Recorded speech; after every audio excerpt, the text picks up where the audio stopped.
A.nerd video. I mean, I think in some ways Katie's heartbroken that the occupation has made Maddie more of a moral relativist than she already was.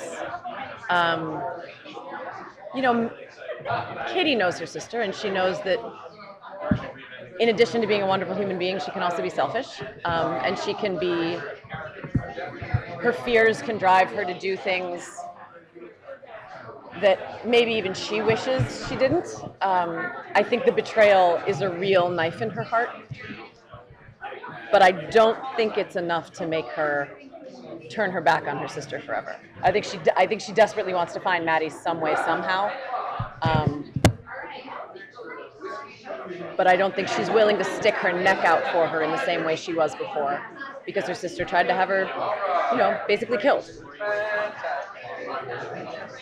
In the panel, you talked about how your character is willing to put her kids at risk a little bit just so she can protect all the kids in the block. Yeah. And I thought that was so interesting. Can you talk about that a little bit? And I absolutely agree, but I don't think I had ever thought about it in that way before. It's a tricky one. I mean, I think maybe the best way I can kind of come at it, so I've worked with the International Rescue Committee. We do, they do humanitarian aid all over the world. And in January and February of 2013, I went to Iraq and Jordan to do a bunch of things, but basically to try and raise awareness about what was going on over there. And going, this was pre-ISIS, but going across the border from a war zone was not without risk. And I was totally safe the whole time I was there, by the way. But I was aware of the fact that something could happen. And I suppose you could argue that's an irresponsible thing to do as a mother, because I only had one kid at the time, but that would have put my daughter in a terrible situation. At the same time, I just don't believe, and I don't think Katie does either, that you can live bounded by those kinds of fears. Otherwise, you're not going to live a life that has any kind of impact.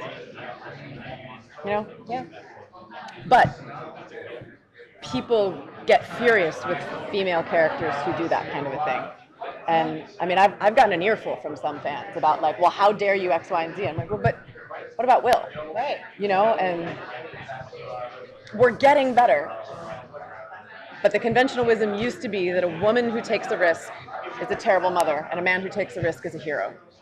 And we're slowly massaging that out of our culture, but it's going to take some time.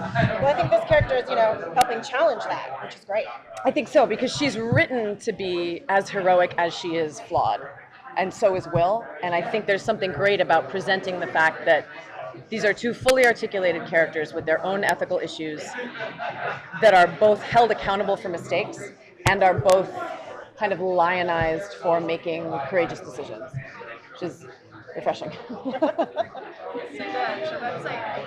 website I write for is called Brazen Women, and I would like to know how you would define being a brazen. I mean, unfortunately, I think being a brazen woman just means claiming all of the rights and privileges of maleness and not apologizing for it.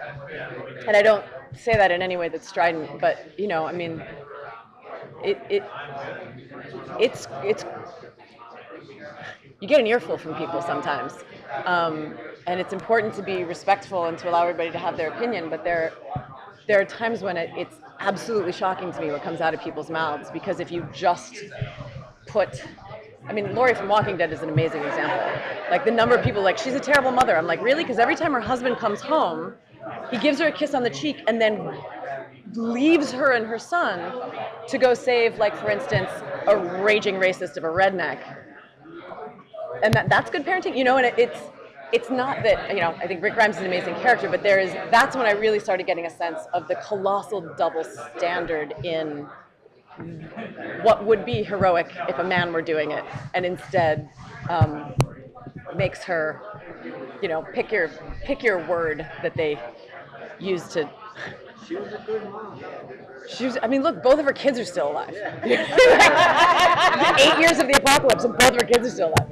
I mean, there's 3 eyes between them, but whatever. You had a, yes. So social media being so prevalent now, everybody's opinions being out there so much, how much do you read into that? Is that playing or affecting anything? You know, you obviously watch the fandom grow for the show too, and as that grows, more and more people begin to have opinions as well. Yeah, I tend not to engage with too much of other people's opinions. You know, I read comments, I read fan mail. If somebody sends it to me, I'll read every word. I'll flip through comments on social media sometimes. Anything that's negative, I skip.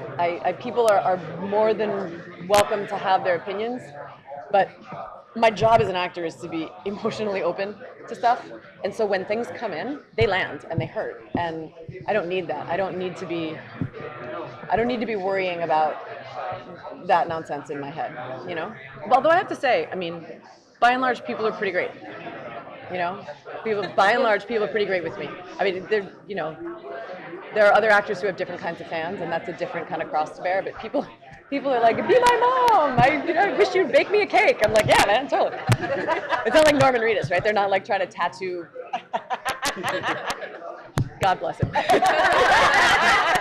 The number of times he's been like, somebody just gave me another bag of squirrel meat. I'm like, ooh. All right. Thanks, guys. All right. Thank you. Thank you.